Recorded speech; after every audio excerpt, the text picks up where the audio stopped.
inilah sebuah proses bahwasanya kecerdasan kita ditentukan salah satunya dengan barometer bagaimana kita mempersiapkan kematian dan bagaimana beramal setelah kematian itu. Yang sejatinya itu niscaya kita akan jumpai. Inilah yang kemudian menjadikan kita mulai merencanakan bagaimana urusan akhirat itu direncanakan dengan kita merencanakan bagaimana penutup kehidupan kita ketika kematian itu datang, bagaimana kita bisa mendapatkan husnul khatimah. Karena husnul khatimah itu tidak bisa kita upayakan kecuali apa yang bisa kita kerjakan, tetapi yang menentukan hasilnya adalah Allah semata. Dan sesungguhnya husnul khatimah itu hadiah dari Allah yang istimewa, yang Allah tidak berikan kepada setiap orang, kecuali orang yang Allah pilih di dalam kebaikan, sampai Allah anugerahkan kepadanya husnul khatimah. Mari kita dengarkan hadis yang indah. Hadis yang disampaikan dalam satu riwayat Imam Hakim, yang disetujui oleh Imam Ad-Dahabi. Kita menjumpai ada sabda Rasulullah SAW ketika Nabi SAW mengatakan di dalam satu riwayat, Innallaha idza ahabba 'abdan asalahu. Qalu wa ma asalahu ya Rasulullah? Qala yuwaffiqu lahu amalan salihan hatta idza baina yaday ajalihi hatta yarda anhu jiranuhu wa man haulahu. Nabi itu kemudian menyampaikan kepada kita tentang satu hadis penuh makna. Ketika kita memandang garis ajal yang pasti kita akan injak garis ajal itu ketika ajal kita telah tiba. Nabi mengatakan Allah itu kalau senang, Allah itu kalau cinta sama manusia, maka Allah itu akan memberikan kepada manusia yang Allah cintai, kepada manusia yang Allah ridhoi. Bagaimana manusia itu akan diberikan oleh Allah, yaitu pemanis. Mereka akan diberikan pemanis. Para sahabat ketika mendengar sabda Nabi bahwasanya orang yang Allah cintai, orang yang Allah ridhoi akan diberikan pemanis, mereka bertanya, wa ma'asalahu ya Rasulullah? Apa itu pemanisnya yang Allah berikan kepada orang yang Allah cintai? Ketika orang yang Allah ridhai, yang Allah cintai akan diberikan pemanis ya Rasulullah. Maka Nabi kemudian menjawab, yuwaffiqu lahu amalan salihan hatta idza baina yaday ajalihi hatta yarda anhu jiranuhu wa man haulahu. Artinya pemanis itu adalah apabila ada orang yang Allah cintai, kemudian dia mendekati garis ajal, maka sebelum dia mendekati garis ajal dan sebelum dia menginjak garis ajalnya, garis finishnya dalam kehidupan, yuwaffiqu lahu amalan salihan. Allah akan sibukkan dulu dia untuk melakukan amal salih. Yang asalnya jalan, dibuat duduk membaca Quran. Yang asalnya kemudian masih di jalan, dijadikan sampai lalu dia khutbah. Yang asalnya kemudian dia sering kemana-mana, dijadikan dia umrah, dia pergi ke Mekah dan berada di Masjidil Haram. Ketika orang-orang itu sudah di Masjidil Haram, ketika orang itu sudah membaca Al-Quran, ketika orang itu sudah naik mimbar, ketika dia sedang khutbah, ketika orang itu sudah menyampaikan ilmu, lalu dia berdiri di atas ketaatan yang sedang mereka kerjakan ketika Allah yang membimbing mereka untuk melakukan ketaatan itu, pada saat itulah, kata Nabi, Allah nyuruh malaikat maut, Allah nyuruh malaikat pencabut nyawa, cabutlah nyawa mereka dalam kondisi-kondisi yang aku arahkan mereka ketika saat ini mereka sedang melakukan. Yang membaca Al-Quran, dicabut nyawanya oleh malaikat pencabut nyawa. Yang sedang berada di Masjidil Haram, Allah cabut nyawanya ketika dia sedang sujud ataupun sedang tawaf di Masjidil Haram atau sedang melaksanakan umroh. Yang sedang khutbah, Allah cabut nyawanya ketika sedang khutbah. Yang sedang di majelis ilmu, dia kemudian dicabut nyawanya. Atau mungkin dia sedang ngaji, sedang habis bertanya, maka pada saat habis bertanya, dia dicabut nyawanya oleh Allah. Dan itulah yang kemudian menjadi pemanis.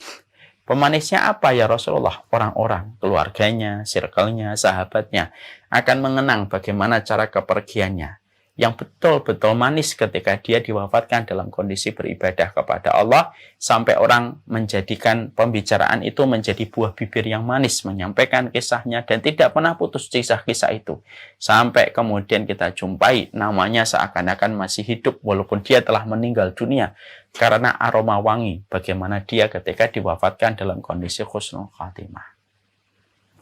Nah, inilah yang kemudian menjadi sebuah perhatian kita, ya kan? Terutama kita-kita yang sudah melewati angka 40, angka 50, angka 60, di mana kita paham 40 itu kata para ulama berarti angka 40 itu berarti lonceng yang pertama kematian sudah diperdengarkan kepada kita. Teng, angka 40. Kalau kita sudah melewati angka 50, berarti lonceng yang kedua kematian itu sudah diperdengarkan kepada kita. Twang, twang. Kalau angka 50 kita lewati umur kita, berarti kita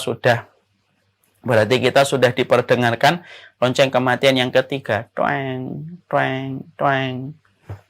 Ya. Kalau sudah 60. Dan kata para ulama sedikit yang mampu mendengarkan lonceng yang keempat yaitu adalah ketika melewati angka 70 karena takaran umur umatnya Nabi antara 60 dan 70. Maka inilah yang kemudian menjadi perkara yang penting. Inilah perkara yang menunjukkan bagaimana sih kecerdasan kita. Karena sesungguhnya husnul khatimah tidak bisa dibeli. Husnul khatimah tidak bisa direncanakan dengan rencana-rencana kita. Saya pengennya nanti pas dini tiba-tiba mati. Tidak bisa. Bukankah kita ngelihat ada saudara kita pas haji umroh meninggal dunia. Sebagaimana saya pernah membimbing umroh, ada salah satu jamaah saya meninggal dunia ketika beliau baru sampai di kota Mekah, beliau meninggal dunia. Sampai akhirnya beliau dikuburkan di Ma'la. Kemudian ada saudara kita baru membaca Al-Quran, kemudian diwafatkan oleh Allah. Ada saudara kita yang sedang sholat, ketika sujud dicabut nyawanya oleh malaikat maut dalam kondisi dia sedang bersujud. Sebagaimana kisah wali kota di Jawa Barat, sedang sholat pada hari Jumat di tempat yang terbaik di masjidnya Allah. Beliau diwafatkan oleh Allah. Maka semua itu merupakan sebuah impian dan merupakan sebuah cita-cita dalam kehidupan kita. Cita-cita orang mukmin itu sederhana. Puncak tertinggi dari pencapaian dan karir seorang manusia di atas muka bumi. Kalau konteksnya berbicara tentang iman dan hari akhir, adalah bagaimana ketika seseorang itu diwafatkan dalam kondisi husnul khatimah. Orang kalau sudah husnul khatimah, berarti dia dijaga dari adab kubur. Orang kalau sudah dijaga dari adab kubur, maka kebaikan pengadilan akhiratnya itu akan terlihat bagaimana kemudahan dia ketika di dalam kuburnya sudah terjaga oleh adab kubur.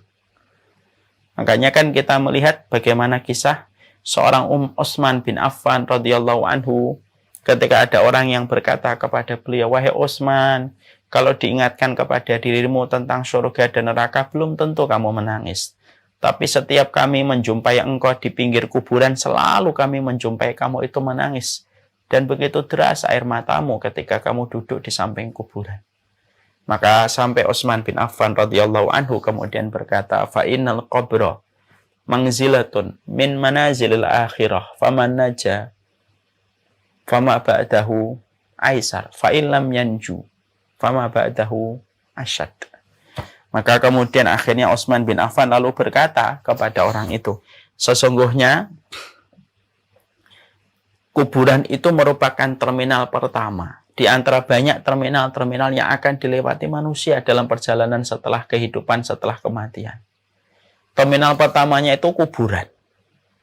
Siapapun yang selamat dari adab kubur, lalu mendapatkan kenikmatan kubur, bagaimana kuburannya dilapangkan, diberikan cahaya, tidak ada yang menyempit, diberikan dia teman yang menyenangkan sampai hari kiamat, diberikan jatah istirahat dan tidur sampai nanti hari kiamat didatangkan oleh Allah dan terasa waktunya begitu cepat. Maka siapapun yang selamat dari adab kubur dengan mendapatkan semua fasilitas itu, maka urusannya pada terminal-terminal berikutnya akan gampang. Kalau dari terminal awal dia sudah dijaga dari adab kubur.